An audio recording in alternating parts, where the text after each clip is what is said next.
Nation, we're back for a second season. Welcome everybody to the Science Fiction Remnant. Hey Robert, do you Hey, want to let know everybody what we got as our new addition to our team? well, first of all, I'd like to say that we are very excited, not only to be back, but to have the hunger that I have seen in season one, you have no idea how much I thank you guys for listening to season one and continuing even today to listening to season one. So that's the reason why we brought in now season two, a new reformatted, and we hope that you like the new format.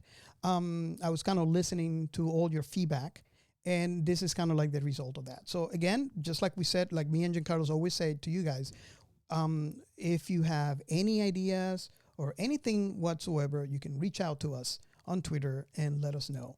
And hopefully this works for us. But for season two, since you wanted more science fiction remnant, we had to bring another host. Giancarlos, you want to give the honors? Well, I wanted him to actually just surprise everybody. How you doing, Max? Welcome G'day, again. mate. Yeah? G'day from Australia. How you doing? Hey, how's the future, man? Oh, yeah, it's we're in the middle of La Nina at the moment, so it's raining, and more raining. So tomorrow should be raining here, right? Yeah. No, I think actually we've got it all down here. You can't have any. Oh man, but I mean Australia's always dry, and I mean you have well, like, actually, no, all it's the- droughts or flooding rains. You and don't I get heard like Jurassic Park and all the big monsters are really there. well, yeah, we have 11 of the top 12 most poisonous snakes in the world. So yeah. And you have bats that are bigger than my dog. Oh yeah. Wow.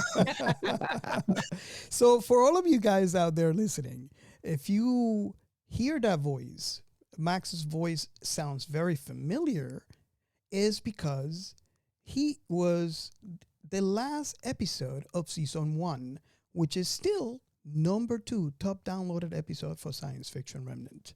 So I hope you like what we have in store, and we're going to have a lot more because now we're 3 to, record and talk about this with you guys. So hopefully you can join in the conversation with us via any medium that you have.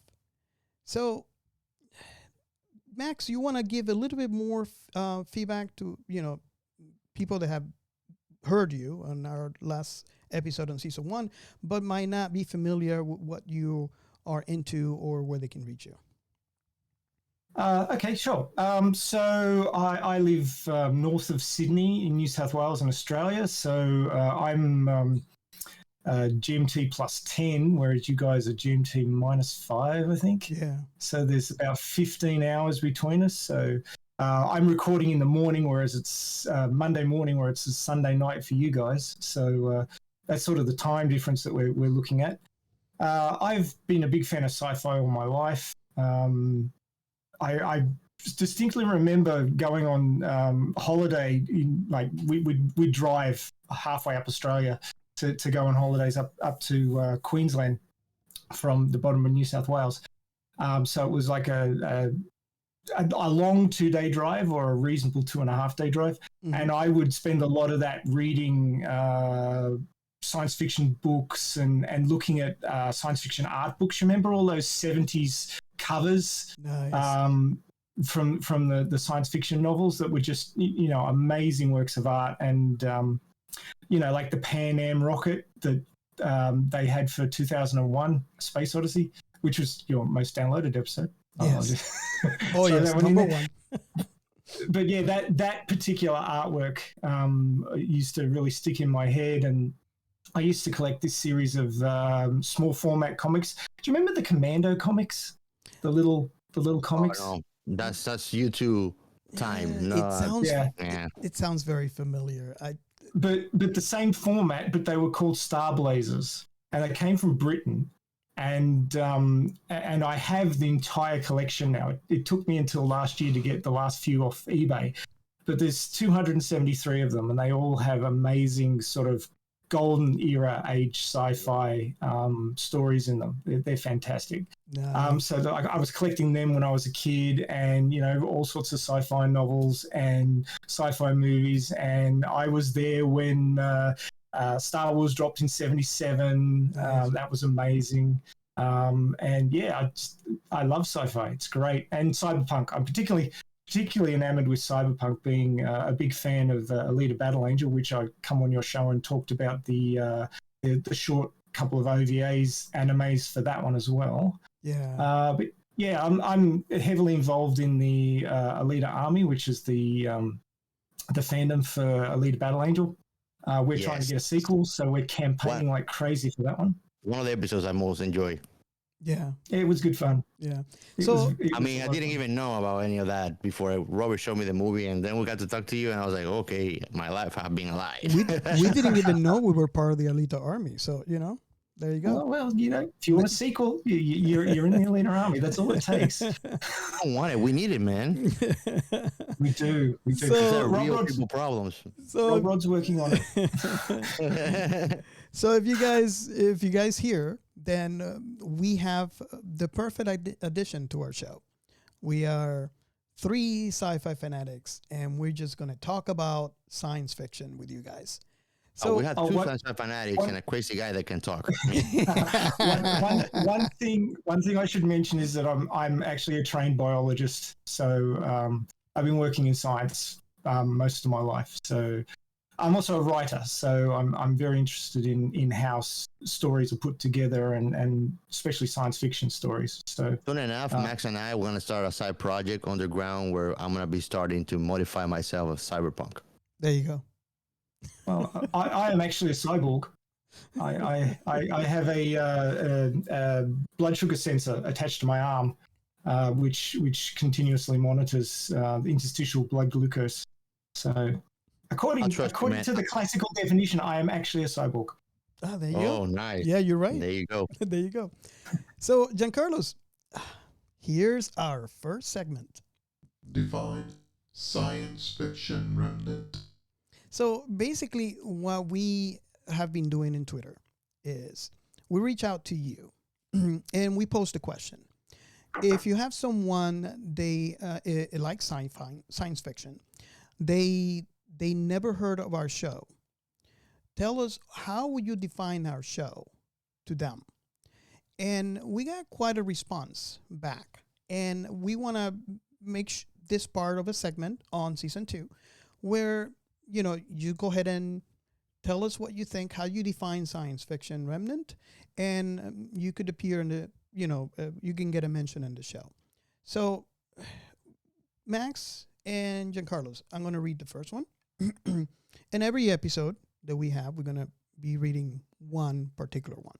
This one comes from Mr. Robles, 1939, who says, science fiction remnant are perfect for the 80s junkie. What do you think about that? I get a feeling that maybe season 2 covered a lot more of the 80s, which was kind of like unintentional. Mm-hmm. What do you think about that comment? I mean, do you agree the definition based on season 1? I mean, a definition for something like sci-fi. Well, for our show, for our show, it's still like we're asking them to share their perception of what we are sharing. And yes, I mean, it's one of those things that is nice because there's no wrong answer. Yes, there's no wrong answer. We usually find more relatability to each listener's individuals too, which I love. And what that when I heard that comment, I kind of see where they're coming from, because we have quite a few episodes on season 1 that were from around that, decade. So, Max, what do you think? Do you think I'm right in saying this, or? Well, the 80s was peak sci-fi. I mean, we had multiple Star Wars movies, the Star Trek movies, a whole bunch of sort of other franchises and things coming out through there. There was Back to the Future. There was so many great. Aliens, Predator. The list is long.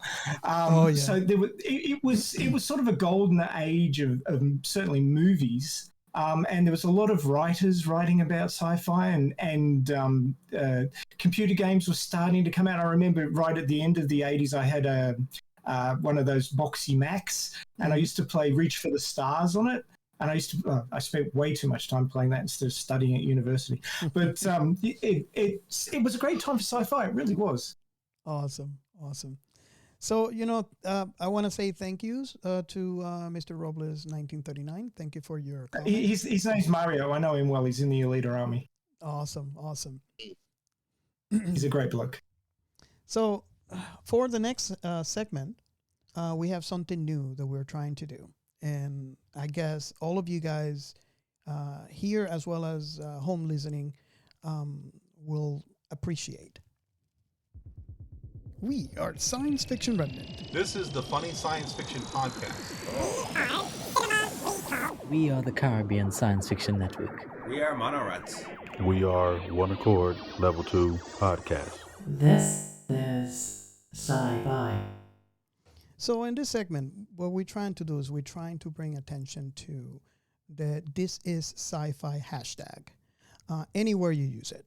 Basically, the idea is to bring the sci-fi community together, creators and fans alike, so we can have a conversation, a combined conversation. We do have a Discord channel, so if you want to come in the Discord and let's discuss sci-fi, just the link invite is on the description of every episode as well as the show. If you are not familiar with Discord, just reach out to us in Twitter and follow the hashtag This Is Sci-Fi, where we post different things from day to day. And there's kind of like a post that I kind of like that between me and Max is called The Messages from the Future, which is kind of cool. But we highlight, sci-fi community, sci-fi podcasts, sci-fi books.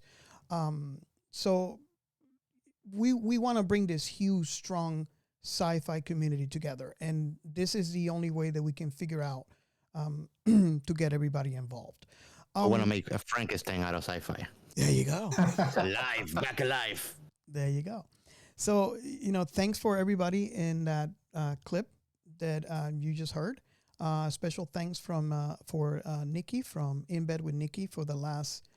Who would have thought she would be the voice of sci-fi? Huh? So, what do you think, Max, about what we are trying to do? And I'm sure you're being involved in, obviously, being involved in that. This is a message from the future tweets that we're doing. What is your thought about that?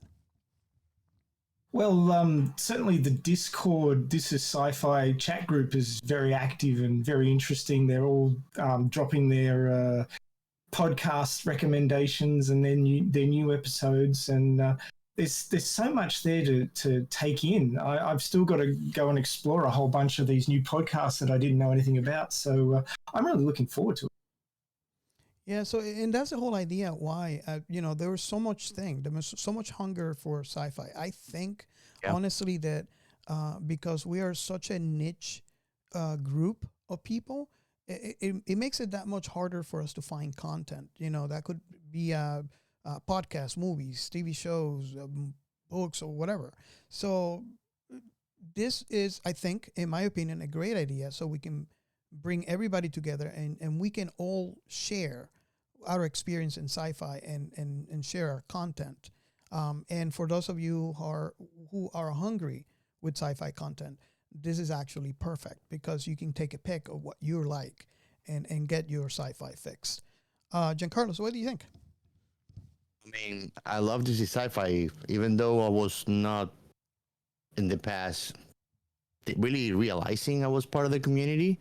I always loved that element of fantasy that it brings, that escape from reality, that dream, that like the imagination that we have a little kid that goes dying as we grow up, it brings it back alive, Mm-hmm. So I mean, I always love a good sci-fi movie You and I have talked so much about how we actually feel bad that there's some good fantasy material that we cannot even bring because we just like it as much. But I think these kind of things are what brings people together for something bigger than all the trivialities that we see on a day to day. Yeah. You know? Yeah. So definitely do follow This Is Sci-Fi hashtag and join our Discord channel, and let's continue with our journey on the sci-fi discovery. Can I bring something up before we move on? Yeah, sure. Please. So the thing about so I'm new to Twitter, so there's a huge amount of material on Twitter, and there's a lot of toxicity, of course. But I find that if you interact with people who are non-toxic there and people who are dedicated to a particular interest, like the Elite Army or the This Is Sci-Fi group, they're very positive because they're talking about something they really enjoy. And when you're talking about something you enjoy, you can't help but be positive. So I find that hashtags like hashtag Elite Army and hashtag This Is Sci-Fi, if you search for those, you will find a huge amount of interesting content, which is interesting to you because it's based on that hashtag, and it's really positive. So you can find a positive side to Twitter if your experience has been negative. Just keep away from the Politics and religion and search for the people who are loving on their topic. And exactly. Don't go to Twitter for what people go to Twitter. Yeah. keep away from the twits and talk to the people who are passionate about their likes. Yes. Yeah. So, Giancarlos, you got your first segment. Shout out. Uh-oh. Shout outs. So, I mean, on this segment, we take the opportunity to thank our wonderful listeners, which are really the reason why we are now here in our season 2. And for starting, I wanted to give a big thanks. The name, it's don't think that I'm just trying to say a bad word, okay? But let me tell you something, bitch. Actually mentioned us in a top of podcast. She said parties for thotties, and we were part of that list. And I wanted to give him a special thanks for listening to us and mentioning us, and basically just showing the world a little bit more of us so we can grow our listening group. I'm really thankful for that. Now, the other podcast that I wanted to thank actually is the Manic Pixie Weirdo podcast. Always listening to us, always commenting, and always participating in, like when we did the poll about type of sci-fis, we make good conversation with them. It's always a good interaction. And I'm coming up on an episode pretty soon. I'm not sure when is that going to be released, but stay tuned because I guess I make a guest appearance on that podcast. Yeah, and for the last, and I mean, I wish I could do it every single episode, but I would like to thank in my first episode, I don't know reference, but all that she's done and how fun our episodes with her is, to Nikky. Yes. Thank you, Nikky. A big thank you to her. Thank you for being part of everything we've done. And I mean, it's just wonderful every time that we connect and we talk. Yes. So kudos to that. We're very happy how your show is growing too. And I will call it off by now on that. Yeah, and just in case, just so you know, she was the voice of sci-fi there. And if you want to hear more of her and you're into the sexy type of podcast, her podcast is In Bed with Nikky, so you can reach out. Yeah. So now we move on to The Outer Remnant. And on this segment, on The Outer Remnant, we talked about episodes that we have been in. So if you want more of Science Fiction Remnant, you can get more of us in other podcasts. So Max, do you have one for us to share?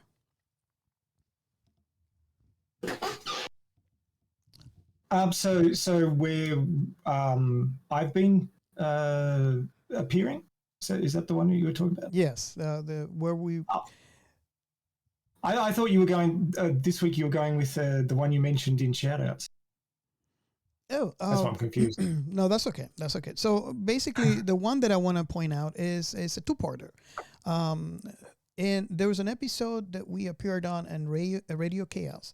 Radio Chaos is a production that Max helps produce. And go ahead and tell a little bit, like, when does the show appears and what time? Sure. I know the time might be a little. It's 9 p.m. UTC all year round on the Alita Army channel on YouTube, and it's a live stream. So everything that happens, it's called Radio Chaos for a reason, because there's usually chaos. We have all sorts of technical difficulties and people popping in and out and dropping off and all this sort of stuff. But that really doesn't matter, because the point of the live stream is to support the fandom and support the push to get a sequel for the 2019 film Alita Battle Angel. And So the point was also, chaos. Yes, one of the characters was Chaos. Yes, but we also look at the manga and compare the characters to characters in other franchises, and we get guests in who have interests in both the Alita fandom and outside it to sort of link them together. And basically, we're trying to foster interest in the franchise, get more people to watch this movie, because it's been sorely underrated. It was poorly advertised because at the time. Okay, so it seems like we have The resumes trying to get new jobs, so it just didn't really happen, which was a shame. But it is the last ever movie that was released under the 20th Century Fox label, so it has that ignominious honor. Yeah. So but the live stream is designed to keep the fandom going in between movies and keep people interested. So if you have any interest, go watch the movie and then come and listen to the podcast. We're up to 93 this week, episode 93. We try and drop an episode every week, but it doesn't always happen. We're looking forward to 99, because 99 is Alita's number, so we're going to do something special for that one. Ooh. So the episode that I want to bring out or point out in this segment is episode 76. It's called What are your top 5 cyberpunk properties and how do they compare to Alita? So give it a listen if you want to hear more of us Science Fiction Remnant. We are there. So I really enjoyed that one. I had a PowerPoint slides and everything for that one. It was good fun. Nice. Yeah. So that brings us to our main topic of the evening. So in this episode, we are talking about a property that is long overdue. Me and Giancarlos have talked about this multiple times on season 1. It never happened for whatever reason. But Well, this is the reason. I can tell you why it didn't happen, because you had to get me involved first. Exactly. This is the reason. So the property is Sword Art Online, and it's an amazing property. So, Max, you have the plot synopsis for? I do have the plot synopsis, but before we jump into that, I just wanted to give a little bit of context. Following on from our discussion about anime at the end of the last season, anime is a very interesting beast in that you sort of get a very sharp sort of change in the way that animes are treated. Most animes are created 12 episodes or a short number of episodes, and then they look and see if that property, and it's usually either from a manga or a light novel series, whether it's doing well. If it does well enough sales in Blu-rays and merch, then it starts to get follow-up seasons. So you find a lot of animes that are 12 episodes, and that's it. That's all you get. And if you want to know any more about the story, you've got to go back to the source material, either the manga, if it was a manga, or light novels. Perfect example is Alita Battle Angel, Gumu, Battle Angel Alita. Two OVAs were created in the 90s, and the writer and artist of the manga, Kishiro, didn't like them, so he stopped it. But that was very short. It was only 2.5 hours. But a lot of them are 12 episodes, 24 minutes an episode. Obviously, the other 6 minutes and a half hours for advertisements. But that'll be created, and then that's about all you'll get. And it really feels quite sad when they don't get an extra season. You're just getting into the story, and then it stops, and you've got to go back to the source material to find out what happens. Or you get on the wiki and find out what happens if you can't be bothered reading along. But I'm actually sitting on the Sword Art Online wiki right now. So Sword Art Online was originally a series of light novels. So just in case you don't know what a light novel is, there's different types of kanji. So there's the everyday kanji, and then there's the sort of literary kanji. It's kind of like if you were writing in jargon, in a technical sense in English. But light novels are generally written in the basic kanji, which is easier to read. And Isn't that Harigane Katakana? I don't know the specific name of it, but I'm just sort of generalizing here. But if you want to jump in and give any Robert is a scholar in that. Hiragana and katakana. That's probably what they were written. They're meant for, maybe elementary kids or initial high schoolers. And then from there, junior high. Junior high. Oh, people like me, Basically, it's easy reading, and the length of them is around 45,000 to 50,000 words, which is interesting because there's a yearly thing called Nanowrimo, which is National Novel Writing Month, which happens in November, and it's worldwide. I was actually involved in it back in the noughties, and basically you're trying to write a 50,000 word novel in 1 month. Which it's only 1,667 words a day. It's not that hard if you keep at it, and it's to get people into the habit of writing.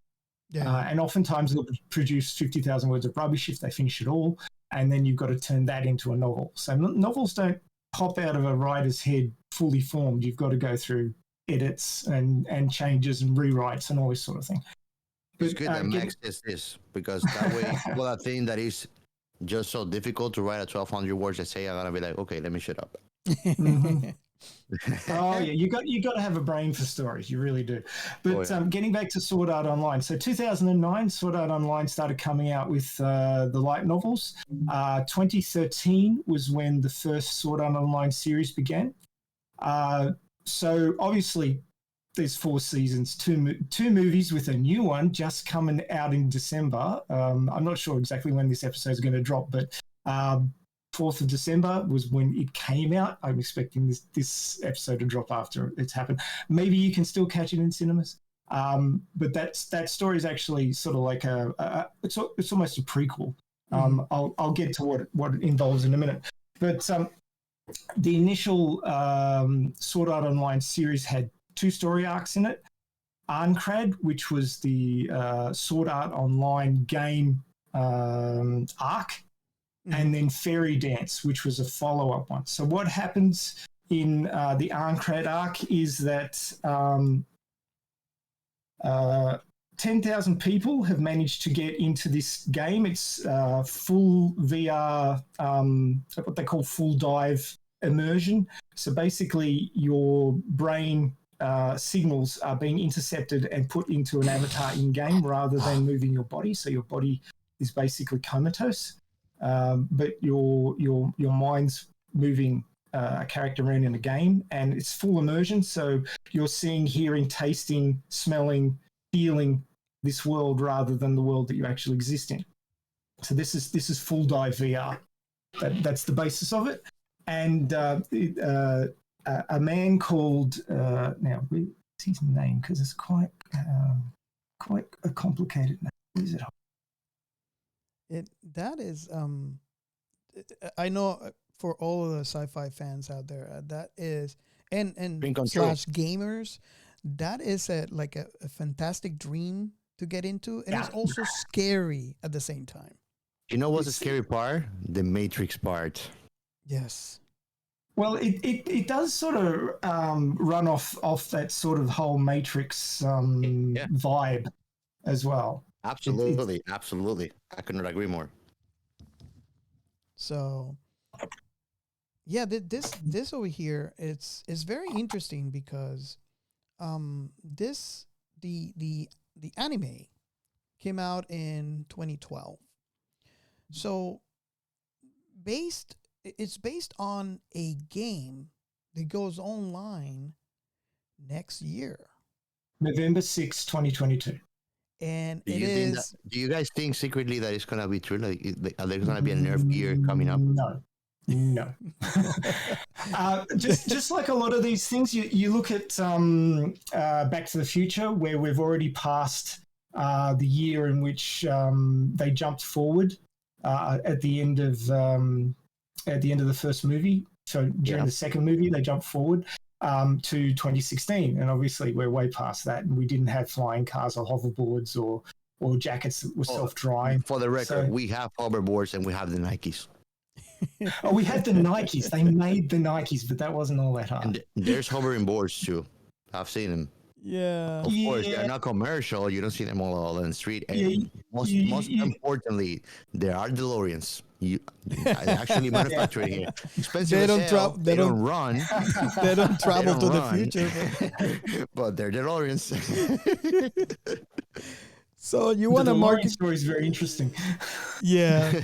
But we're getting off topic. But basically, what I was saying with that was that a lot of times these writers say, 10 years will be enough. When I'm writing it now, it's 10 years off in the future. That's fine. But then, time marches on. It was 30 years between when the second Back to the Future movie came out, where they were directing their future predictions. And obviously 30 years marches past, and we still watch those movies, but we go, must be a different timeline, because we didn't get that stuff. Elon Musk is not onto that? I'm sure he's working on it somewhere. It'll be in the back of his head somewhere. I actually know that they've created hoverboards for moving like materials around in warehouses, but you have to have a copper floor, and it's very expensive because copper's quite expensive these days.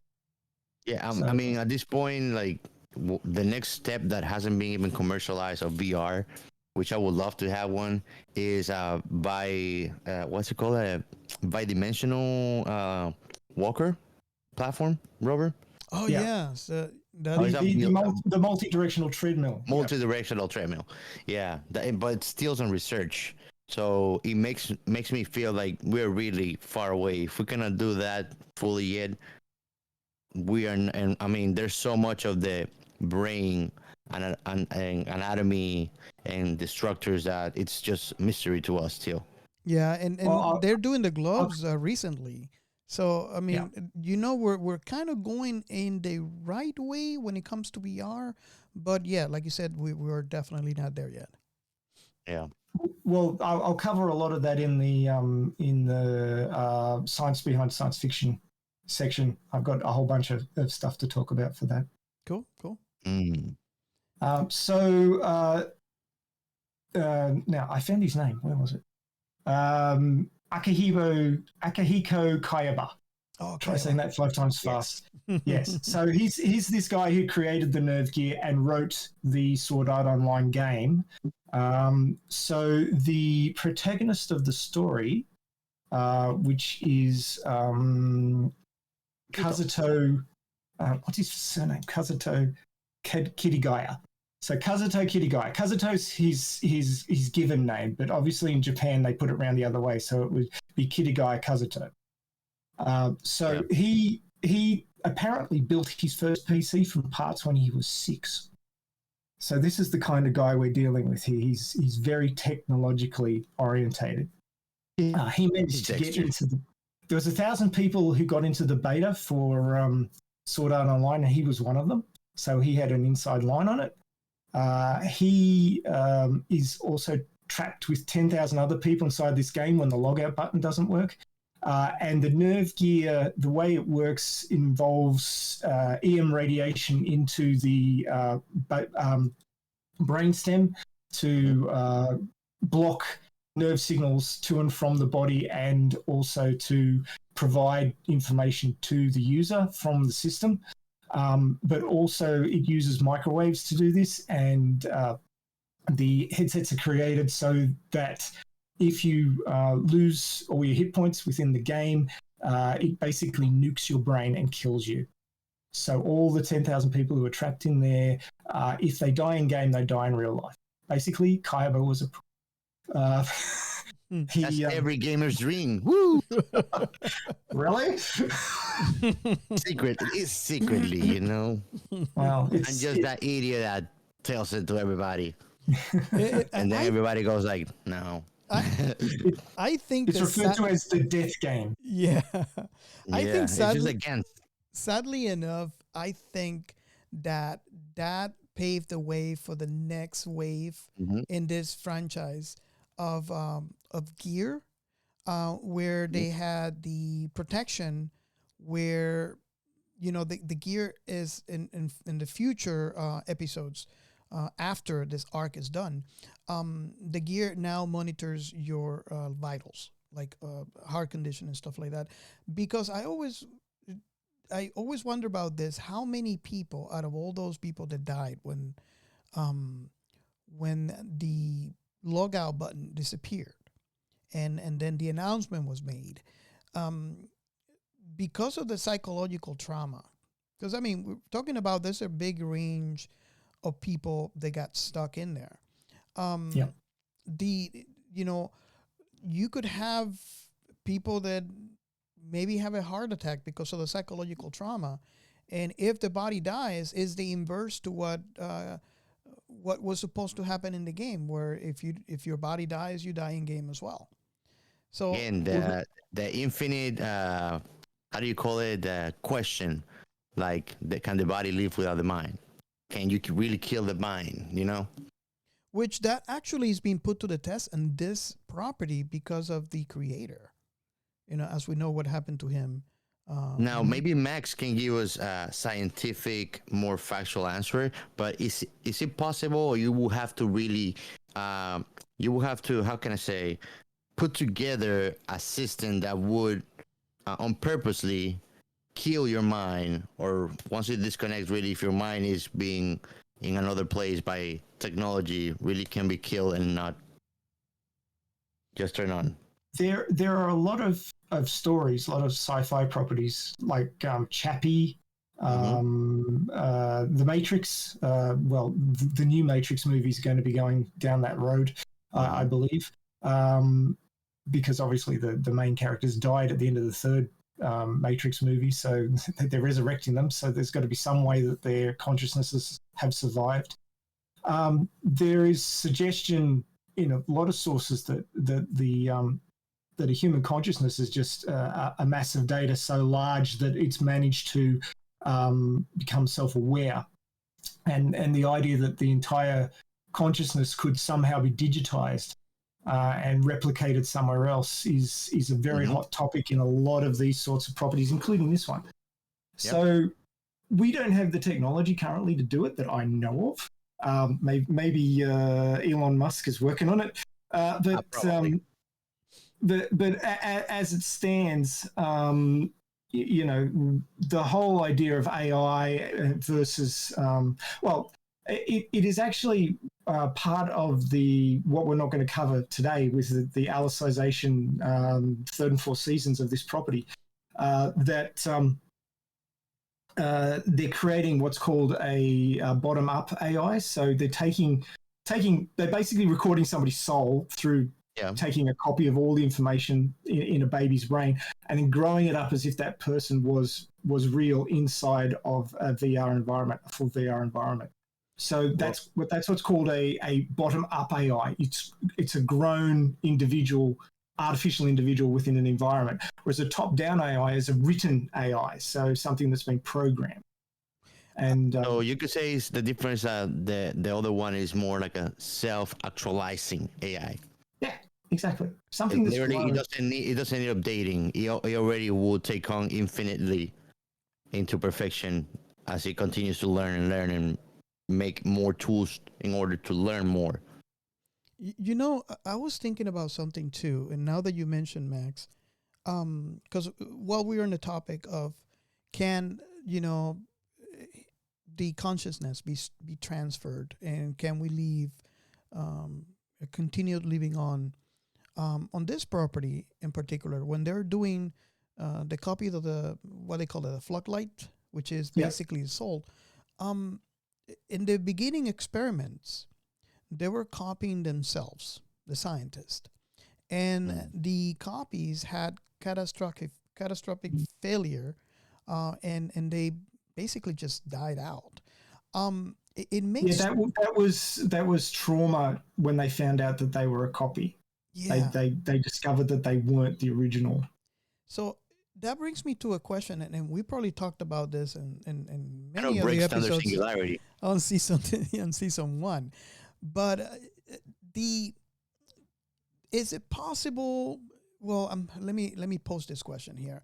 You're able to copy yourself. Let's say, for example, you're dying from you're terminal ill, and or maybe you're old already, and you're in your deathbed, and before you die, they copy you consciousness, or they transfer you, whichever you prefer to use, and they copy you into a, let's say we have the technology, and they copy your floodlight.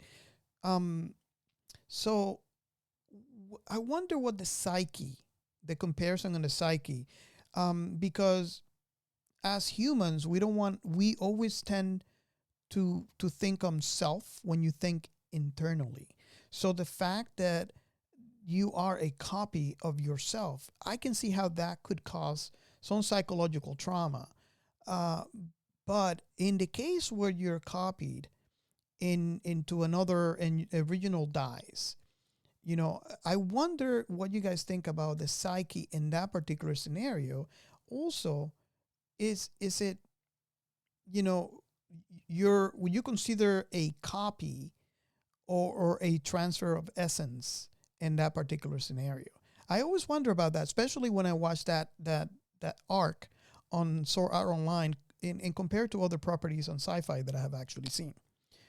Example, it could be one of our favorite properties, Giancarlo's Ghost in the Machine. Yeah, precisely.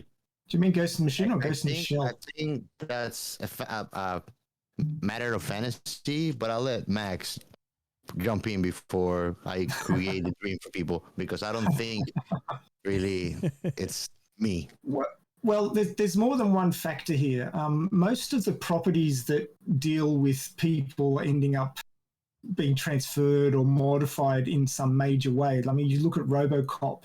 Mm-hmm. If you look at the first couple of RoboCop movies, the main character was the only one who managed to keep a sense of self after he was turned into a RoboCop. All the other people that they attempted to turn into a RoboCop killed themselves because they couldn't deal with the change. They couldn't process what had happened to them. Whereas he managed to do it because he had a strong sense of justice and a sense of Older's mine. having something that he had to do. He had to serve and protect. Something to keep him alive. And a lot of these properties, what it comes down to is willpower and the will to go on regardless of what's happened to you. So And Will Smith is within us. Huh. That's right. But it's more how regimented your thinking is and how strong your mind is, and whether or not little things are going to get to you, or you focused on a task or achieving something, and that drives you onwards. And look, everybody's different. Like, there's people who they break a fingernail, it's the end of the world. And there's other people who lose an arm and it doesn't stop them. Mm-hmm.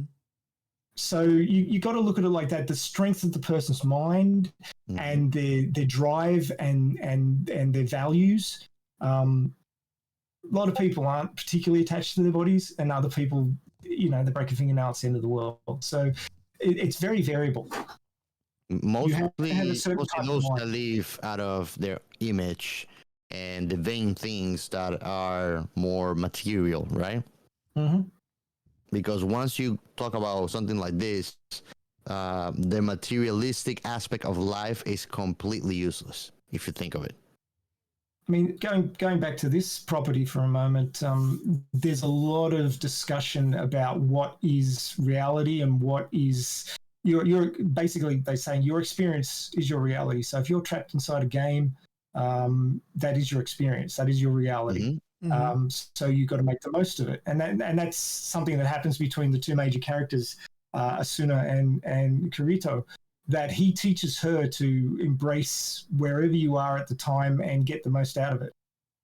And that works for us too. I mean, we're not trapped inside a game, but you might have a environment that you're not happy with or a situation like myself. I've been diabetic for 39 years and a lot of days it sucks big time.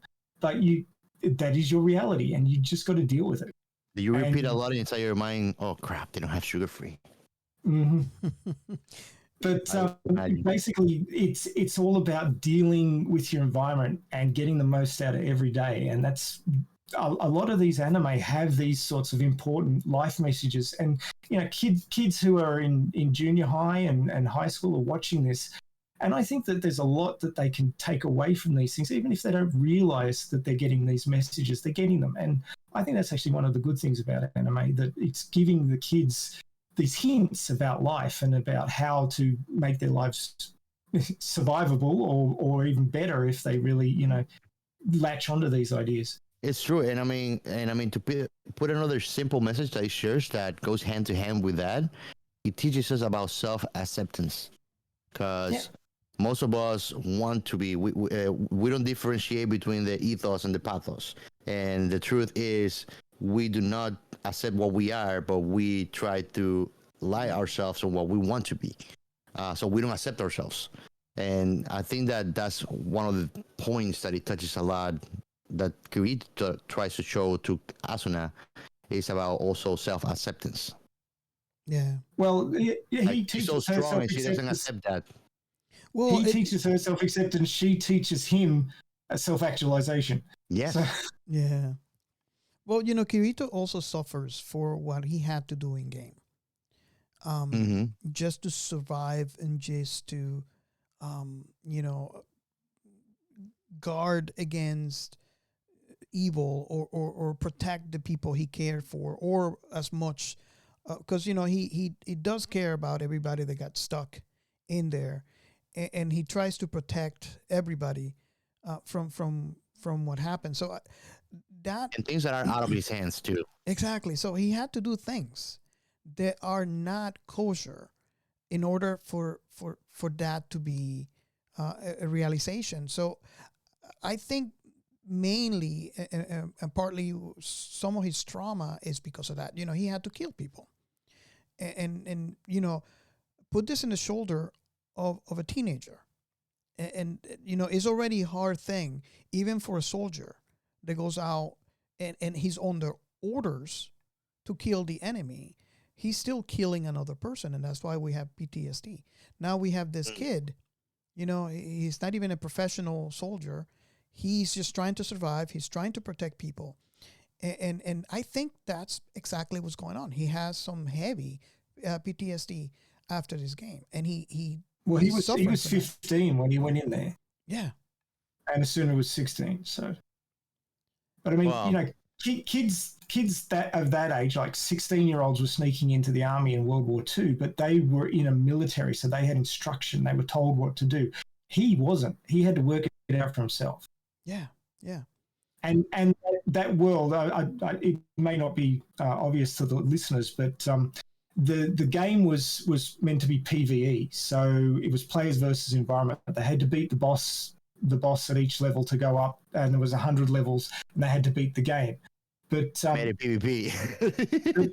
but besides that, there was a dueling system, which meant that if people had grief with each other, they could duel against each other. But there was also the ability in non-safe zones to attack other players. And obviously, if you attack somebody enough to drop their HP to 0, the nerve gear would kill them. Yeah. So they would actually die in real life.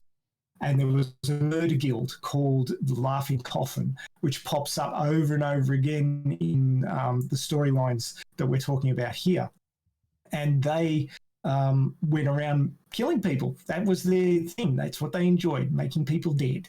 They were murderers. And they had free reign because there was no cops inside the game. Yeah. So this is what he had to deal with. And Well, he the actually cause is that they wanted to win. But he actually killed 3 people, and he let a couple of other people die through not acting fast enough, or that's how he felt about it anyway. And he had to deal with that. He had PTSD about that for quite some time, and he had to come to terms with it. And that's actually one of the major themes in the first part of season 2. Do you want me to go back and just quickly touch on the points of the plot, because we kind of wandered off that really far? Well, like we spoke before, like that's what we do. So by all means, Yeah, please. You're gonna talk a few, and then we're gonna drag off again to another. Yeah, no, that's fine. No, I'll just try and quickly hit them. So just give me a moment. So the first arc is Ironcrad, which is as I said, the 100 floor dungeon that they had to fight their way through. Had some beautiful levels in it. There's a period where once Kirito and Asuna realize how they feel about each other, they buy a house on level 22 and hang out there, and they find an AI wandering through the woods who becomes their child Yui. And some very interesting story arcs there. And then in the end, he manages to defeat the guy who was running the major guild in the game, who turned out to actually be Kayaba. So Kayaba was basically full diving into his own murder game and playing the leader of the people trying to beat the game. So he was basically playing both ends against the middle. In the end, Kirito and Asuna managed to beat him, although it looks like Asuna's died in the attempt, but she didn't actually end up dying. And Kirito, gets basically killed as well, but he, through force of will, he manages to hang on long enough to kill Kayaba and free everybody from the game. So just about 4,000 people died out of the 10,000. During the 2.5 years that they were trapped in, or a bit over 2 years that they were trapped in there. Mm-hmm. And then all of the kids who were school-age kids who were what they call SAO survivors are brought together into a single school so they can be monitored. And so all of the people that Kirito and Asuna knew in there are going to school with them, or friends outside of school. So they create this really close bonded group. And then SAO, the SAO server is shut down, but and the company that created SAO is broken up, and another company called Rect buys the software rights and the servers and everything, and takes over the gaming system. They create a new headset, so the Nerve gear is recalled, except Kirito manages to hang on to one because Yui's data is kept on there, so he doesn't want to lose that, because she gets basically ejected from the game, and they manage to save her data, so for the future, because Asuna and Kirito feel like she's their daughter, so they want to hang on to her, though she's an AI. And while SAO is winding down, like Kirito is finishing that arc off, in the real world, this new company, Rect, creates a new headset called where is it? I've got it written down somewhere. The Atmosphere. And it is a cut-down version of the Nerve gear, and it doesn't have the same strength of emitters that the Nerve gear had, so it's presumably not able to cause death to the user. So it's basically deemed safe. And they create a new game cloned from SAO called Alfheim Online. And so that starts becoming a thing. And because it's deemed safe, all the kids jump on board and start playing in that game, and basically it's a whole bunch of fairy races, and there's this world tree in the center, and Rect is actually, the CEO of Rect is Asuna's father, So he had a good reason to be involved in that because Asuna was trapped in SAO. But when the survivors are released, 300 of them, including Asuna, don't wake up. They're still trapped online somewhere. They don't know where exactly. Turns out that Asuna's father's second in command, Sugio, has trapped them in there and created a virtual experimental lab where he's screwing around with their heads, with their minds, looking at ways to control people through emotional manipulation and memory manipulation. And Asuna's trapped in there as well. So Kirito has to, he gets given a photograph which shows a blurry photo of Asuna, and he realizes that she's in Alfheim online. So he has to push through his PTSD of SAO and go in there and try and find out what the hell's going on and try and save her. So these two arcs, the Arncrad arc and the Fairy Dance arc, are linked together. In the meantime, we meet Kazuto, that's Kirito's name in real life, his sister Sugio, and she's got a crush on her brother. He's not actually her brother; he's a cousin because they're a blended family, but they're cousins. But they've been brought up as brother and sister, and she's got a crush on him pretty big time. And every other girl has a crush on Kirito, okay? Okay, I should mention in genre, this is actually a harem, and it's a harem anime, but it's a special one because in most harem animes, there's this distance that the guy keeps with all the girls, and he runs away whenever any of them get too close. But in this harem anime, you've actually got a relationship. Asuna and Kirito are in a very strong relationship. They basically commit themselves to each other in game and out of game, and that's why Kirito has to go in there and rescue her. He can't leave her trapped in there. And Sugio is actually organized with Asuna's father to marry her, and he's got a week before she's supposed to marry him because this guy wants to take over the company. So he's like doing all the wrong things. I might have to add this. I find this very refreshing for a type of harem anime because of what you just said. It's actually a relationship. I venture to say, and I don't know that I can think of, and this is the first one that I have seen in this manner that is very refreshing. I mean, to the point where we have scenes where, for example, Lisbeth, she was trying to get with Kirito, and she realizes, Kirito, she obviously feels bad because he realized how she feels about him. But basically, in short and different ways, tells him that he is taken, and then she accepts this after realizing it's actually Asuna. So who she's friends with. Yes. So it's kind of refreshing because, in other harems, he just gets whoever gets too close, just like you said. In this one, you can see he has some sort of line that he will not cross. And it's very, what's the word that I'm looking for? It puts him in the light of being a gentleman, which is not typically something you would see in a harem. No. Well, a lot of harems are unrealized harems. So you have the harems where it's just going to be the guy and 9 girls, and he either marries all of them or something happens like that.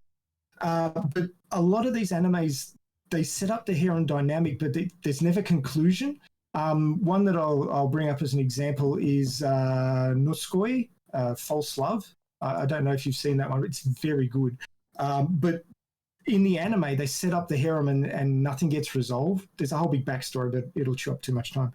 But I've read the manga. There's 25 volumes, and I read from volume 6 where it's sort of fading out from the anime all the way to 25 in 3 days. It was that engaging, and it gets at the end he ends up marrying one of the girls, and the other ones sort of miss out. And I feel sorry for them because they're all trying really, really hard.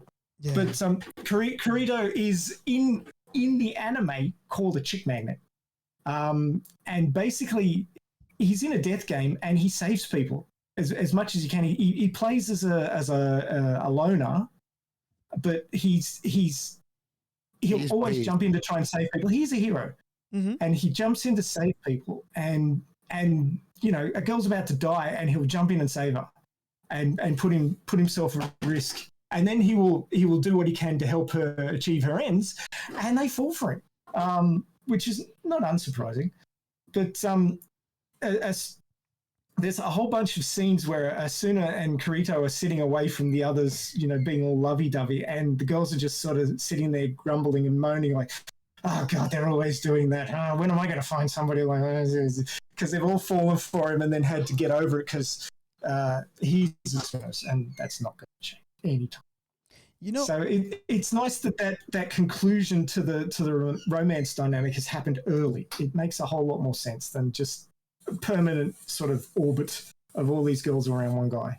Yeah. You know, something that came to mind is the creator of Sword Art Online, Ricky Kabuhara. I hope I'm not destroying his name, and I apologize if I did. But he, I think I seen him in a couple of interviews where he says that he has no, scientific knowledge or programming knowledge. I think he went on record by saying that he explored in HTML coding, but that's the extent of his coding abilities. Considering this, it's surprising to me that there's so much science and technology in this property. There is a lot. As a scientist, there's a few things where they had to jump the shark because there's just no technology that matches that, and I'll get into that a bit later in the final segment. But there's a lot of it makes a whole lot of sense. He's done a really good job of researching, especially with the movie ordinal scale, which I'll get to eventually. But the basis of that was really cool. There is a little bit of a reach in one of the details, but basically it all hangs together, which is really nice. And I really like that, the fact that, because, I'm all about, planting the seed. If and one of the things, and I think we had this conversation before, if I can have one person do a thought experiment on a topic that we discussed on any of our episodes, I am a happy person. And I think he accomplished that without not knowing the material. He did a great job of doing the scientific. I mean, and he even gives you little nuggets. Like, for example, one thing that comes to mind, I mean, there's so many things, but there's two little nuggets that come to mind. Like, for example, Klein. Klein could easily be modeled after the Klein bottle. I don't know if you guys haven't seen it, go ahead and Google it, the Klein bottle, and you see it's kind of like a bottle that folds into itself, and is used in science. Let's look at silica. If you look at silica, you wonder why she has those hair ties, and they kind of look like oxygen molecules. They even have the same. Yes. They even have the same color. So little nuggets here and there in this property, it tickles me because he's planting the scientific seed into the viewer, and I love that. Cool. One thing you brought up, Klein, which is the other male friend character, which is a very common sort of position that exists within harem animes. And he usually doesn't get anywhere with anybody. Like, all the girls flock to the one guy who's like the savior character. Yeah. And everybody else pales by comparison. And Klein is basically the butt of jokes and doesn't get anywhere. He's also a fair bit older than the rest of them. Most of the main characters in this are in high school or junior high. And he's actually in his early 20s. So he's a fair bit older than them. But I feel like he gets the raw end of the prawn, as we say down in Australia. He gets shafted. Considering nobody goes near him. He's actually a hero too. He might not be a hero to the caliber of Kirito, but he is a hero, and like you said, he get the short end of the stick because, he's in the shadow, like seriously in the shadow of Kirito. He just, I feel sorry for the guy. I really do. I mean, I feel sorry for the bad things. Don't feel sorry for a guy that all the girls go to his feet, clinging on him.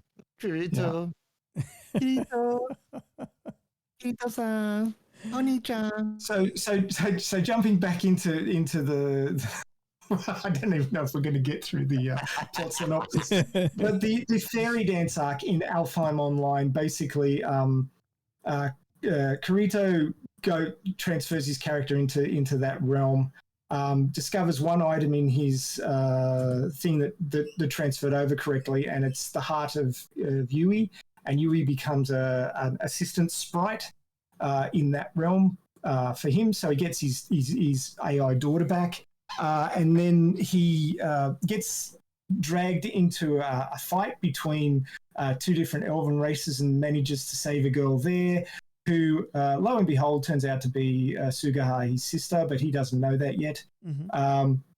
And then she's helping him get to the world tree because he's got to get up to the top of the world tree. But the quest to get up to the top of the world tree is like the major quest for the game. He attempts to do that a couple of times and fails, gets more assistance every single time, has to learn that he has to rely on other people. Sugaha admits that she loves her brother in the real world, and then decides she has to get over it. She goes back into Alpha Online to forget about how much she loves her, in inverted commas, brother, who's actually her cousin, and falls for Kirito, and then finds out that that's her brother as well. and it's like, oh, let's just keep stabbing this poor girl in the heart. I really feel sorry for her. But then Kirito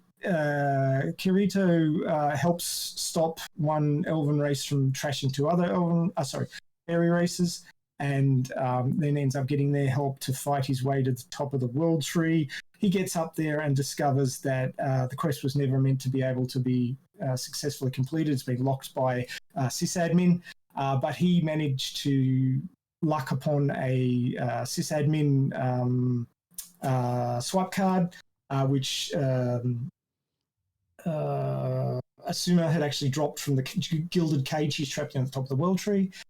He manages to get up there, let her out, and then they both get captured by Sugio, the main bad guy for this arc, and then he goes all tentacle hentai and sort of BDSM on her, which was a bit of a surprise in an anime aimed at teenagers. Yeah, that scene was very shocking to me and very kind of disturbing in a way, because at this point in the game on this property, you already have you're emotionally vested with the main characters of Kirito sure. and Asuna. Well, you are, Robert. No, I was too. Yeah, I'm the hardest asshole that watch TV. So I was at this moment, and correct me if I'm wrong, and I want to hear your opinions on this, but in this particular scene, I felt like Kirito, where I wanted to do something and I was powerless to do because obviously I'm watching an anime. And then watching Kirito feeling the same way, it kind of like there's a kinship between the main character and me as a viewer in that particular moment. Well, this is a shonen anime, which is directed at young males. And obviously, Kirito what's his real name? I can never remember it. But anyway, he's meant to be your stand-in. Sorry? Kazuto, thank you. So he's meant to be your stand-in. You're supposed to look at the world through his eyes. And mainly you're following him. A bit later in the second season, you start following other characters as well, but it always comes back to him. He is the main focus for the series, and everything sort of revolves around him. And so he is your surrogate within the world. So when he is pinned by that sword, and he thinks he's failed, and then the ghost in the machine of of the creator of SAO, whose name escapes me yet again. Kayaba shows up. Yeah. You're sort of like the 11th hour. What the hell? How are we going to survive this? And he gets Kayaba's sysadmin privileges, which are higher than Sugio's, and manages to beat the guy down. And then everything sort of turns out the way you would hope. And Asuna finally wakes up from the nerve gear, and things start. They get back to the real world, and they get together, and they feel the same way in the real world as they did online. And basically, Asuna and Kirito have saved each other's lives, like literally so many times that they're soul bound, as I call it. So they are the power couple. Yeah. I wonder too. On going a little back on what you were mentioning, with Kirito's sister, and how she's in love with her brother, which we know is just a cousin.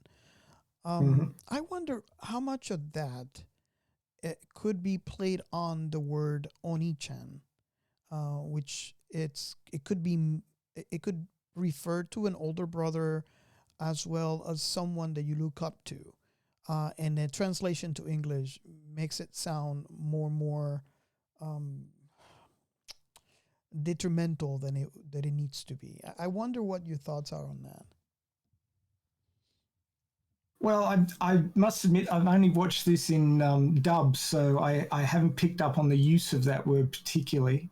I've seen a lot of subs of other similar sorts of stories where the brother and sister are close, and yeah, the way the word is used, like how it's spoken, is often the telling thing. Like it's not the word in and of itself; it's the way it's uttered, the way it's spoken. Yeah, because I mean, typically, and this is the way that I understand it. Obviously, I have very limited understanding of the Japanese language, although I studied some.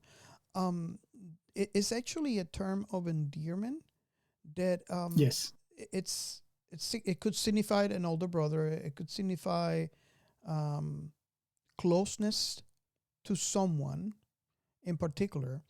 But just the fact that it gets translated, because obviously the literal translation is brother.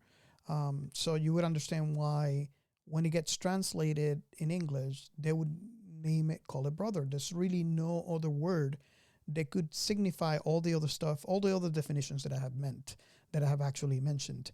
But I always wondered, because when you listen to it, if you take the significance of the word in your head when you watch this, Oni-chan, and you watch this for a second time, it's not as shocking as it is when you listen and you take the literal translation from English, which means brother.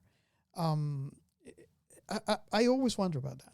I don't know what you guys, and Giancarlos, I don't know if you were more familiar from all your anime watching as well on the word Oni-chan and other properties. Well, for me, Oni-chan is more like a venerating / dreamy way of an older person in a romantic way. Yeah, that's what I think. That's how I see it. It's reverence.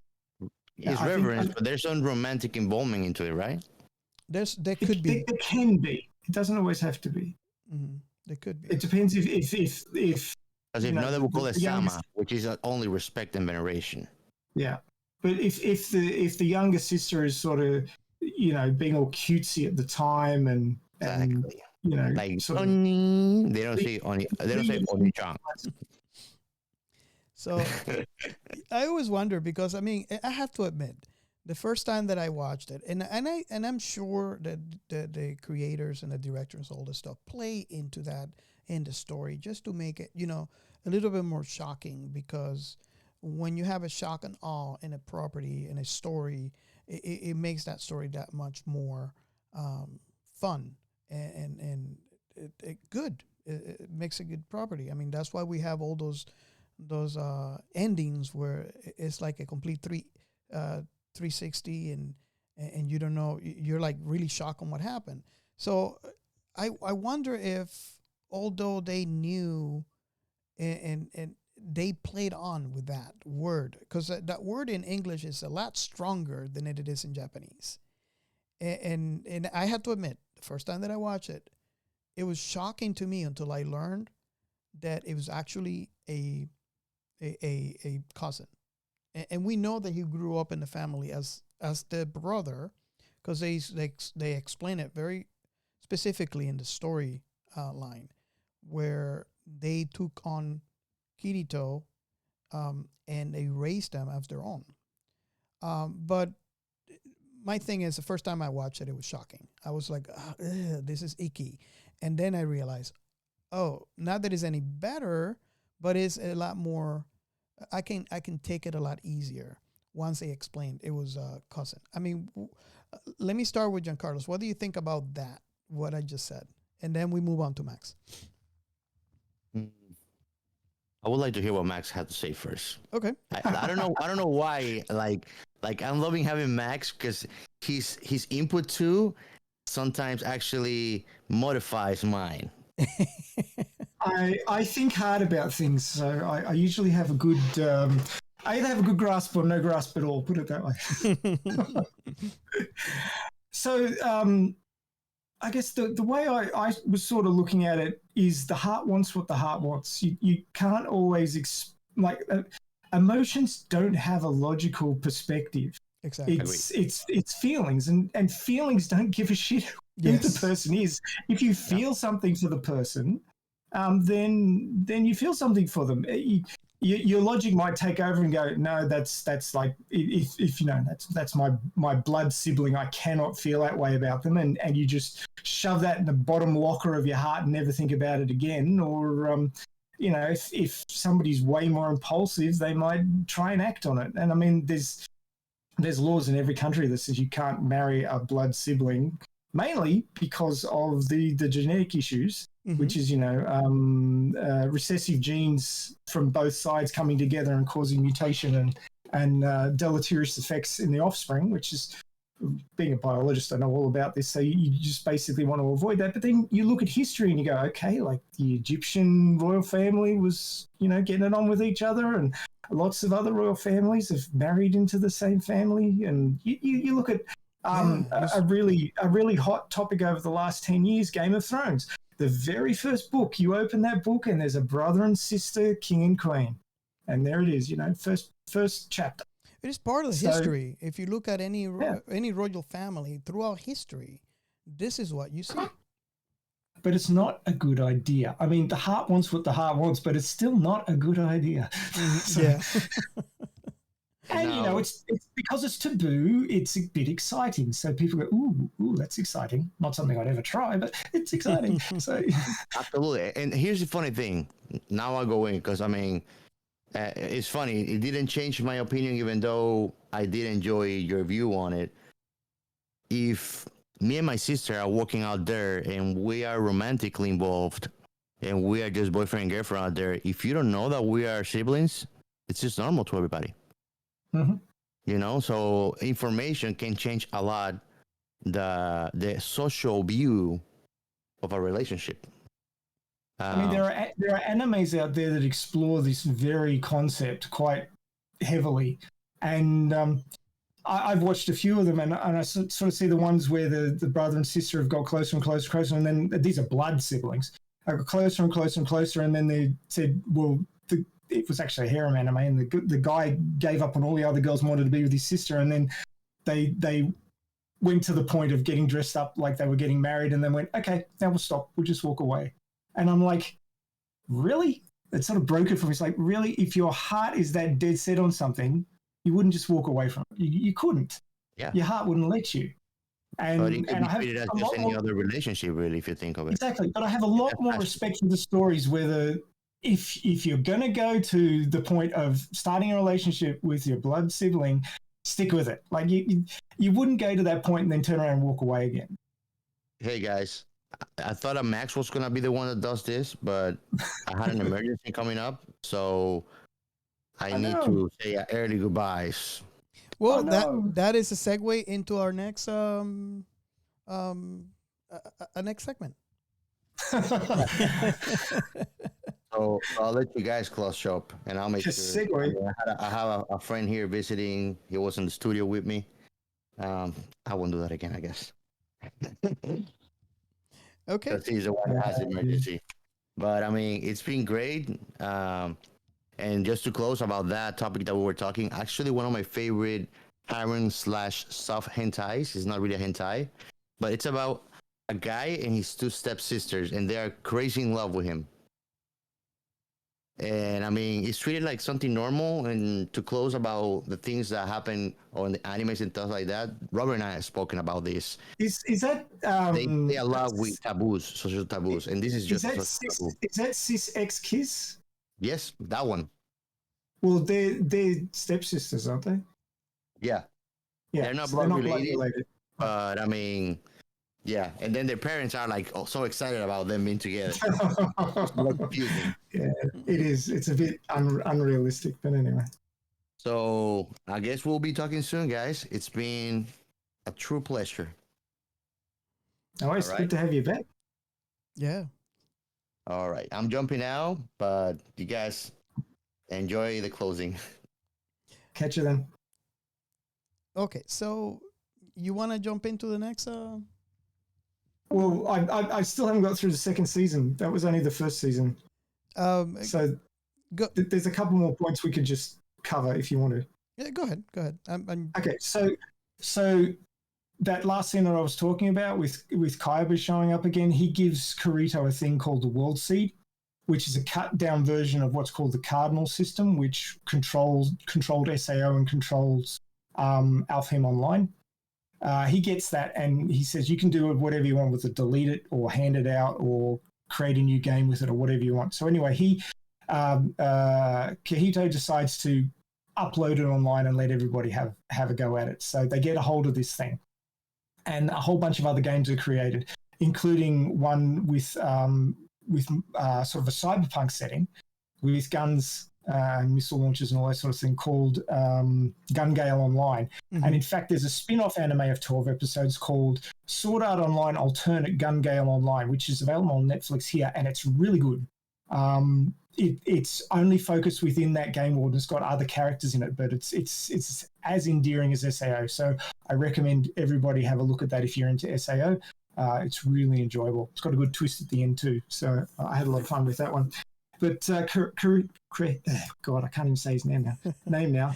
Kirito is asked by a government representative who's been helping him out to go into Gun Gale Online because several people have died in real life when a guy called Death Gun has shot them in game with a particular weapon. And there's this whole games killing people thing sort of coming back into it again. So this is a repeating topic that comes up within the anime. And he goes in there, he meets a character named Sinon, whose real name is Asuda. So you've got Asuna and Asuda, which gets really complicated. I don't know why they did that. Yeah. But she's like my favorite character in the anime, besides the main two, is because she's got this really complicated backstory in that when she was 10, she actually foiled a robbery by the robber was going to shoot her mother, and she leapt up, bit him in the hand, got hold of his pistol and shot him 3 times. So she's killed somebody at the age of 10, and she has huge PTSD about this. Every time she sees a gun in real life, like a pistol, she wants to vomit, and she like spins out and collapses. And she's playing Gun Gale Online, where she's a sniper, and she's using that as a treatment for her PTSD, because she figures if she can become the most powerful player in Gun Gale Online, then she will be strong in real life as well and be able to get over her PTSD. Mm-hmm. So, and she ends up helping out Kirito, who's got a female avatar in Gun Gale Online. He didn't get to choose it; he just got assigned it when he ported over from Alfheim Online. And it's a really fun little thing. They've got like the equivalent of lifesavers. They're called a plasma sword. But he ends up using that with a backup pistol in a gun game. So he's actually got to cut the bullets in half and deflect them as he's closing on his target. So he's given himself a bit of a hard time. But he's got huge strength and huge agility, so he can swing it if he knows the bullets are coming. I enjoyed in that. Just before you move going on, I really enjoyed the comparisons on this arc to Star Wars. So you have Kirito with a light sword, and you have Death Gun with a robot voice, kind of like Luke versus Darth Vader. I don't know if you noticed. Oh yeah, they were channeling that big time. It was so much fun to have that that comparison in an anime, and it was especially the first time they brought in the lightsaber. I really got tickled. Well, when she says, "Oh, they're called plasma swords," or this, the other, and there's one other name, but I can't remember it. Lightsaber. They couldn't say it because it's not their IP. Exactly. It was beautiful. All these little nods. I loved it. Yeah. But basically they go into this competition for the best player on the server called Bullet of Bullets. And Kirito, who's like, it's his first day on the server, and he gets into this thing, and nobody can deal with him because nobody else plays like this. Nobody else uses a plasma sword and closes to within striking distance. They're all shooting at each other from distance. Mm-hmm. But he's trying to find out who this Death Gun is, and he finally meets up with him. And it's pretty shocking what Kirito goes through, because this is where he's trying to deal with his PTSD of having killed people on SAO. And he knows he's met this guy in SAO, but he couldn't remember his name. Because if he could remember his name, they could then cross-reference this guy with the database of the SAO survivors and work out who he was and where he lives, and then they could go arrest him. Mm-hmm. But there's also this mystery of how he's killing people, because there's no way that they can work out, because the atmosphere doesn't have the power that the output power that the nerve gear did. There's no way that you could kill somebody from within the game. But they finally work out that he's got an accomplice who's sneaking into their house and injecting them with a drug that's stopping their heart. That is creepy. It is. It is super creepy.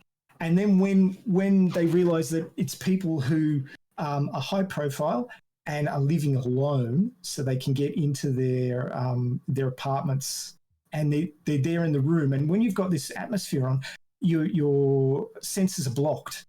They're not completely blocked, but they're blocked enough that you don't know what's going on in the room around you. So Sinon's there. She lives alone. She studies.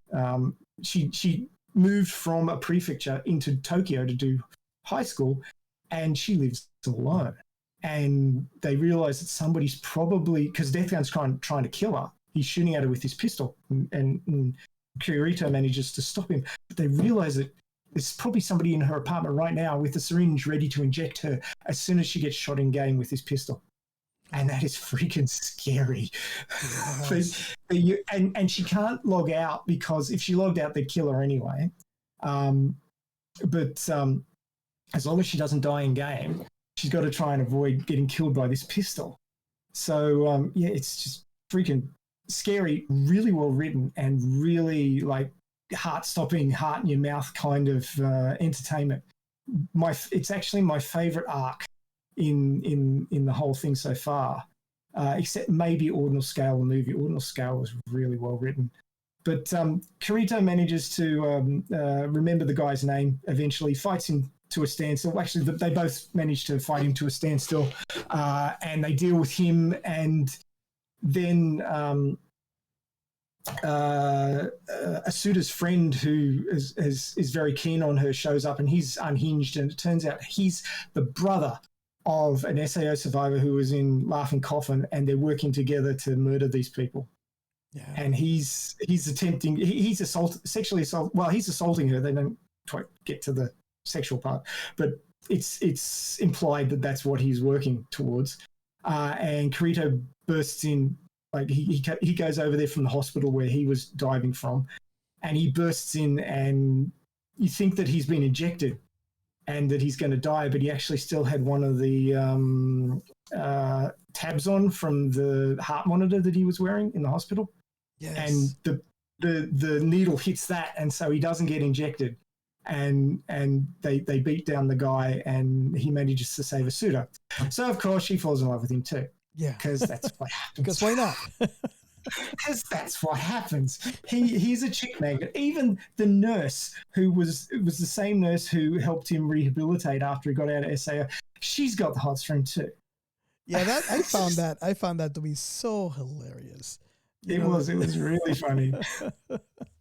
I mean, this show. I mean, the weakest part of the storytelling is actually the Alfheim Online part. There's parts of that that really don't add up very well, and there's actually videos where people have suggested ways to fix it fairly well. But that arc, the Phantom Bullet arc, is brilliant. It's really well done. There's a really good mystery going on, and I really, really enjoyed it.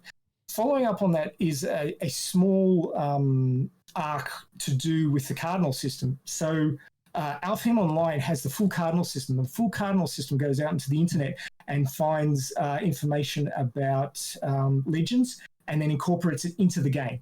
So this game is basically, you could almost say that it's an AI of its own right. It's self-modifying, which is a huge thing in AI research at the moment, where self-learning AIs is what they're working towards, because it's so much easier than having to program everything into an AI, because you can't think of everything that you've got to put into an AI for it to deal with every single situation. But these self-learning AIs, and they do have them now, things like the AI bots that they use for call centers, and when you go into a website and a thing pops up and say, "Can we help you today?" and you start typing stuff in. Mm-hmm. That's a virtual assistant. The high end of these virtual assistants is what's called a self-learning AI. And the more interaction they have with the clients, the more interaction they have with the environment they have to deal with, the more methods they learn how to deal with it. I think that would be great. And as a gamer, I think that would be an awesome advance into future games, if they can create a game where the AI will take care of the scenery and the interactions. Because I think in part that's one of the limitations on designing games is not only the time that it takes to account for every possible scenario that you can encounter, especially for a full immersive game, but it's also the amount of money, the incredible amount of money that you have to pay not only designers, the people that paint the scenery, but also, the story. And sometimes some of these games, they have to release early, because if they don't, they're just gone bankrupt, because there's just so much money invested into it. And I think, and I might be wrong here, but I think in part, this is why some of those games that they end up in tragedy, like for example, Cyberpunk, when it released. I don't know that that's what actually happened to it, but eventually they become a better game because they have an influx of capital coming in from the sales, and then they put it back into finishing the product. So I think, in my opinion, the use of AI in gaming would be a huge fast forward in the industry. It's just my opinion. Well, it works in an MMO sort of server-based capacity, because your computer at home, if you're playing a single-player game, couldn't do that. It wouldn't have enough processing power. Mm-hmm. But if you're doing something that's on a massive server, like these sorts of games would be, mm-hmm. Then they have the opportunity to do that. Yes. And it's also a case of if the enemy AI, like the things you're fighting, have that functionality, they will eventually become unbeatable, because unlike a person, they can remember every single thing that they've ever faced and recognize when they're facing it again and come up with the perfect strategy to win. Yeah. Human beings can't do that. There's some people who are naturally good at that, but most human beings can't do that. Whereas if you have an AI that's learnt enough, it's unstoppable. Yeah. So you've got to be careful with enemy AI. Now, the cardinal system in Elfheim Online is a game design system. So it's creating adventures based on these stories. And the next arc, which now I gotta find the name for it because it's a little bit out of order. Is that the Alice arc or? No. This is still in season 2. Oh, okay. So no, I can't see here. So this is actually the order for the light novels. So the anime is slightly out of sync with the light novels, but it's based on Norse mythology, and basically Alfheim. You remember? No, well, it's in Alfheim, but it's underneath Alfheim. It's in one of the sub levels. But basically, it's based on Ragnarok. Yeah. And the cardinal system creates a series of events which, if they're not stopped, will destroy the entire server. It'll wreck the entirety of Elfheim up in Midgard. And there's all this stuff going down underground with the frost giants and the land that was down there before the frost giants took it over and turned it all into snow. And they actually, it's only like 4 or 5 episodes or something like that. But basically, if Kirito and his band of one merry man and a whole bunch of beautiful women, if they don't manage to stop this and get to the sword Excalibur before the last of the Cthulhu elephant creature thingies that are floating around is killed, then the dungeon will push its way up through the world tree and destroy the world. So the full cardinal system can destroy its own world through events. The cut down cardinal system, which is in Gun-Gale Line and all the others, can't. It doesn't have that functionality. So Elfheim is basically on borrowed time if these guys can't manage to pull this off. So it's one of those on the clock race against time. Everything will be destroyed. They'll lose everything if they don't manage to do it. So it was a really good arc in that it had that really hard time pressure thing going on. And it had some really good back and forth between the characters. I really enjoyed it. This arc, I think, is the only arc that I actually started to feel better about Klein. When he encounters Freya, which in the Norse mythology... About Klein. I'm sorry? Are you talking about Klein or... Klein. Yeah. So encounters Freya, which if you know a little bit about the Norse mythology, is the goddess, I believe it's a counterpart to another Norse god, but it's in charge of love, fertility, battle, and death. And they encounter Freya and on their way to end this mission, and it was just another hit in the gut for Klein when Freya turns into Thor. Yeah, that's what I was thinking. I was like, you can't win a trick, can you, buddy? Poor Klein.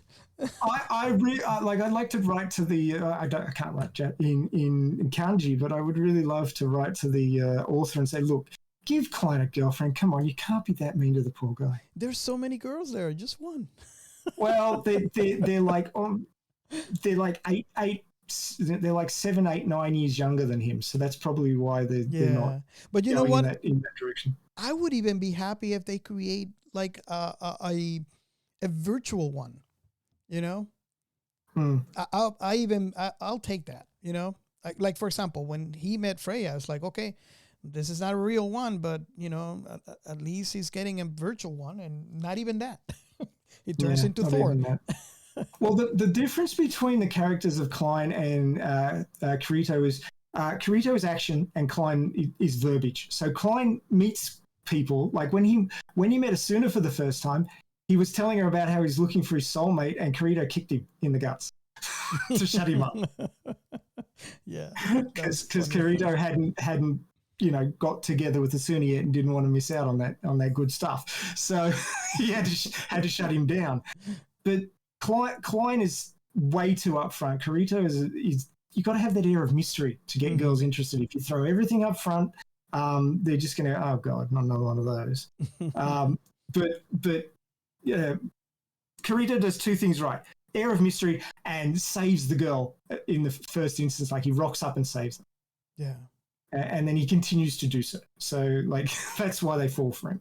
So, I think Klein could take a page out of his book and shut his trap and just, be a hero, and then he'd get further. I really think that's something he needs to learn in his arc. Because he has half of that down already. He's a hero. Yeah, he might not be a hero to the Kiritos, but he is a hero. He's just, he just talks too much.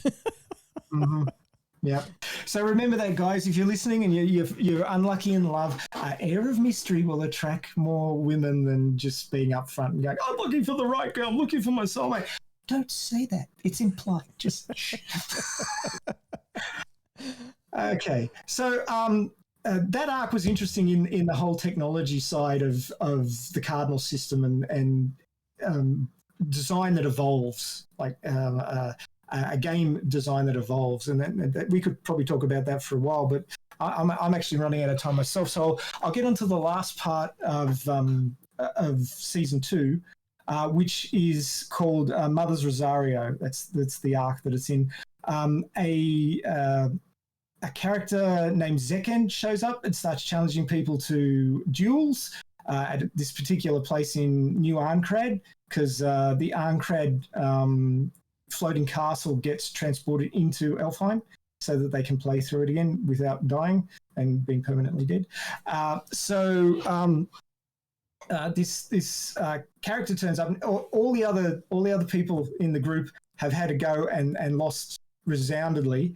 And this is actually an arc that focuses on Asuna rather than Kirito. He's not in some of the episodes, which is a nice change.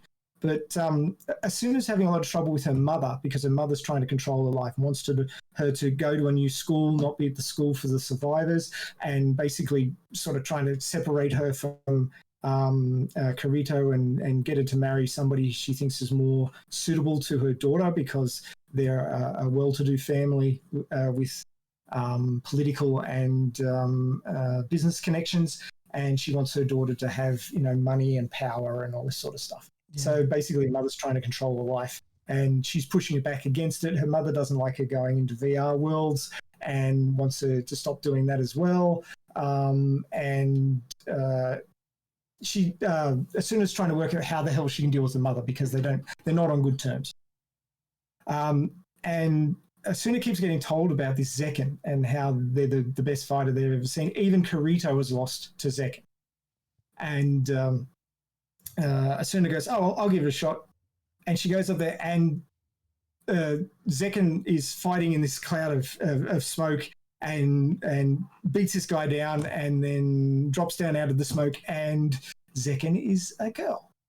And nobody mentioned to Asuna. So she's like, "What?"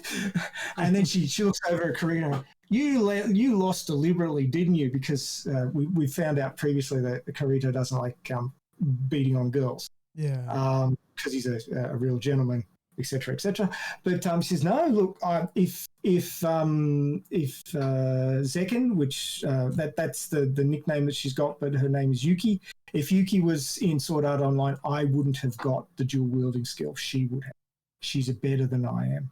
Yeah. And for Kirito to have said that, that's pretty telling. Because he's a pretty proud guy when it's all said and done. He saved everybody who was left alive in SAO. So he's got the chops for it, but he says she's better. And she has this 11-hit combo thing that she can do, which she's developed on her own. Yeah. And he says to Asuna that it seemed to me that she's a product of the full dive environment. And Asuna's trying to work out what that means. But Asuna fights her to a standstill, and Yuki says, "You're the one," and takes her off to meet the rest of her guild, which is the Sleeping Knights. And they go off on an adventure to try and take down a level boss and get their names on this wall. And it takes a few episodes to find out what's actually going on. But Yuki is actually terminally ill, and she's in this thing called a Medici, which is an experimental device for treating terminal patients, where it has the same power. It actually have higher power levels of interruption to nerve signals than the original Nerve Gear. It's been built from the original Nerve Gear specs, and it's used to block chronic pain and give somebody an environment where they can be more relaxed while they're terminally ill and sort of on the way out. And it turns out that Yuki is dying of AIDS, which was a pretty big reveal. It was a big blow. Yeah. To find that out, and it's very sort of heart wrenching. They spend time. Kirito's doing a mechatronics thing because he's working on going to university to study mechatronics, which is basically creating interfaces so that virtual AIs and things like that can interact with the real world. So back the other way, and so Yui can be with them in the real world. And they use that so that Yuki can go to school with Asuna, and they become very, very close, almost like sisters, because Yuki did have an older sister, but she died of AIDS because they both caught it off their mother. She died of AIDS a year before, and there's a really touching scene, which I only watched just last night, where they put Yuki back into the Medici Void, and she dies in Alfheim when she's in Alfheim.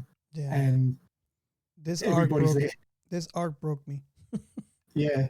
I know how heartbroken you get over the sad endings, and that was a pretty sad ending. So for you to have soldiered on through that and kept watching the series, hats off to you. I know that would have been hard for you, Robert. Yeah. It was it was gut punching, and I'm sure maybe not at the same level, but I'm sure that everyone that have seen that scene has experienced this at some kind of level, where it's just a hard thing, and it makes you wonder, how good she was in game.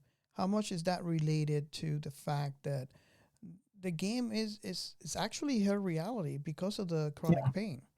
She's been in there for 3 years, so which is longer than they were trapped in SAO. Exactly.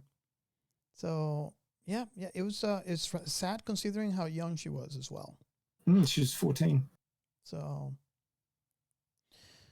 but yeah, the technological side of that is using a full dive environment to help control chronic pain and give people some sort of positive functional reality beyond being trapped in a hospital bed. Writhing in pain for the rest of your life, which is very short. It's an interesting use for the technology, and I think that if this sort of thing ever gets developed, they'll use it like that. I think that it was a really positive sort of angle of using a technology which has been troublesome in this storyline in a positive way.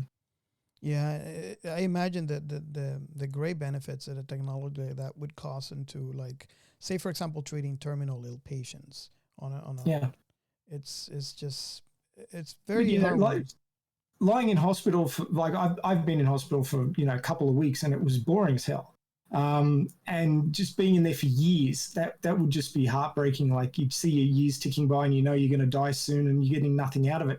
This gave Yuki an opportunity to make new friends and new memories and do exciting things and feel like she'd achieved something in her life, where she'd been stuck in a hospital bed in reality. She was able to go in and have adventures and do things with people, and that's what you really want in life, is to connect to other people. And she got the opportunity to do that through this device. So I think it was really positive in the impact it had on her remaining time. Definitely. I really enjoy that arc, and I think that partly that knowing that in this arc actually made it easier for me to go through this arc, especially considering the ending that this arc had. But you realize, I mean, the alternative would be if the technology wasn't there, this poor kid would have been suffering. Exactly. Like many suffer today with chronic pain. So it's heartwarming, and it broke me at the same time. Yeah. So there's two movies and like 3 movies, including the one that's coming out shortly, and 2 more seasons of this anime. And you can see just by like we've chewed up a lot of time here going through a lot of the things that happened, and the technology is really interesting. In and as it functions within the show, it's got a whole lot of scope and a whole lot of questions, and everything's a two-edged sword. It can be used for good and it can be used for bad. People who will take advantage of these things, like Sugio, who's trying to create software that can be used to manipulate people's minds. And then there's people like the doctors who were trialing this Medici to help people who are terminally ill. So everything's a balance. Everything's got 2 edges. They can be used for good. It can be used for bad. And that's really clear in this story. So there's 2 more seasons after this where things take a bit of a left turn at Albuquerque. And we're going to have to cover that in another show because I've got to go soon. But I just, to finish up here, I wanted to get to that last section that we were going to do, Robert. Okay, so the next section for season 2 of Science Fiction Remnant is The science in sci-fi. So take it away. Okay, so obviously we're not there yet. We've only got less than a year before in the storyline on November 6, 2022, Sword Art Online comes online. So we don't have the technology ready for that yet. Yeah. What's happening in real life to try and make these sorts of things happen is obviously everybody's heard of Neuralink, which is a company that Elon Musk set up to try and be able to connect computerized devices to people's brains. So people who've lost the use of their limbs or have need to control machinery without touching it, using their hands, would be able to do so. But obviously, there's no sort of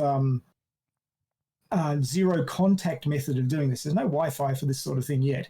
It's all Ethernet cabling.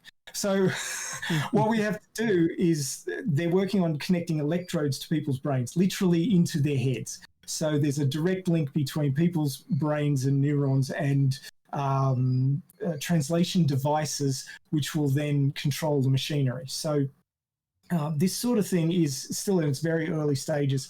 Again, like Back to the Future, we haven't got the flying cars yet, and we're 4 years past where we're supposed to have them.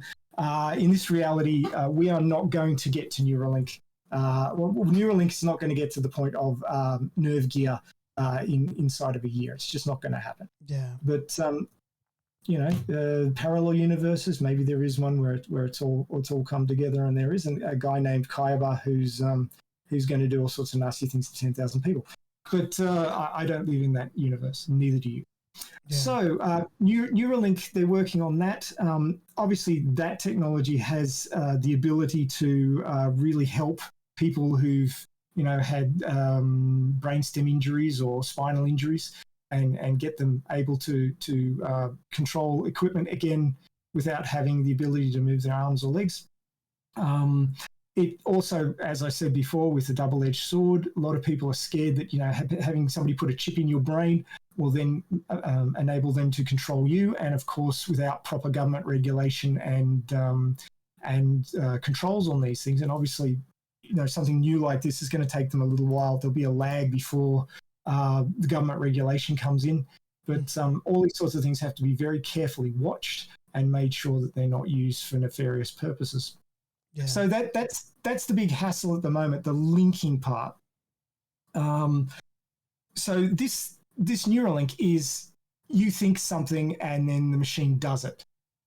There's no flow back the other way. They're not looking at ways to pipe sensory data into your cerebrum like the Neuralink and its follow-ups do. So there, as far as I know, there is no technology in the works to do that. I haven't seen any. So controlling, yes, they're working on it.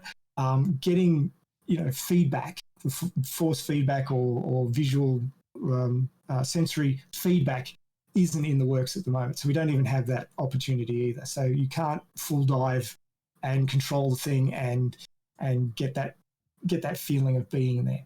So what is actually they're working on for VR at the moment? So everybody's heard about oh damn it, now I've lost my tab here. Trying to remember the name of the VR headset, but I can't find it. Do you remember the name of any common VR headsets? Well, I got the Quest seems to be, especially after the beta announcement. Oculus. The Oculus Quest. Mm-hmm. Yes, I was trying to remember Oculus. Yep. So the Oculus is the big one at the moment, and the new versions of the Oculus that they're working on at the moment have a lot of haptic being touch, sort of simulations.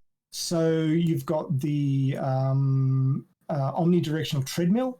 So you sort of get into a harness and you get on this treadmill and you can walk in any direction, and it feels like you're actually there walking in the world. And the treadmill moves at the speed that your feet are going, and that moves you in the game world. So you don't have to be using a joystick to move around.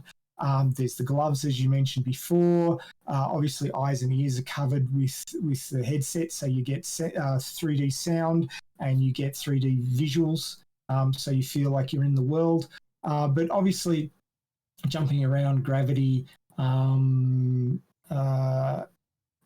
injury, pain, and all that sort of thing can't be covered with this stuff because it's just a simulation within the physical environment. You're not blocking the physical environment and then providing a fully VR environment. So we're not there yet.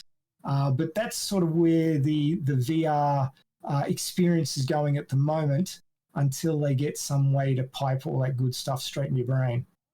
And there's actually a technology out there, and I can't remember the name, that you can actually plug into the Oculus, sit down on a chair, and you could actually move around, and it actually reads your feet, and you can actually move, and you can look one way and move to the other way. So it's something close, except the only difference is you're sitting down on a chair. And unfortunately, I can't remember the name, but it's being sold right now for the Oculus Quest. Yes, I mean, there's lots of people out there working on these sorts of things, but it's a long way from full VR. It's a long way from a full dive system. Yeah. And one other thing I wanted to bring up, which isn't part of this section, but it's the music of SAO. The anime openings and closings are brilliant. There's a YouTube channel called Leanne Lai, which a young woman named Amelie is a singer, and she sings English versions of anime tunes. She's got a whole album out called Link Start, which is what they say when they start diving into the full VR. And her singing is brilliant. The arrangements are brilliant, and it's just she does a lot of other animes as well, English versions of the Japanese opening and closing tunes, and it's just brilliant. I highly recommend you check it out if you're into SAO. You will enjoy it. Hearing it in English for the first time is like, wow. And Robert, you remember I showed you that one where she sings the opening tune of the first arc of SAO. Yeah, it's amazing. And then I showed you the 7-minute version, the acoustic one. Yeah. With it, when it's all slowed down, that is beautiful. Yeah, I really enjoyed it. Yeah, so check her out. She does a lot of other ones as well. Particularly good is one of the songs from Assassination Classroom. If you've seen that one, really, really good. So check all that stuff out. Really fantastic. Awesome. So this is going to conclude our first episode on season 2. I hope you enjoy this episode and stay tuned for more episodes for season 2.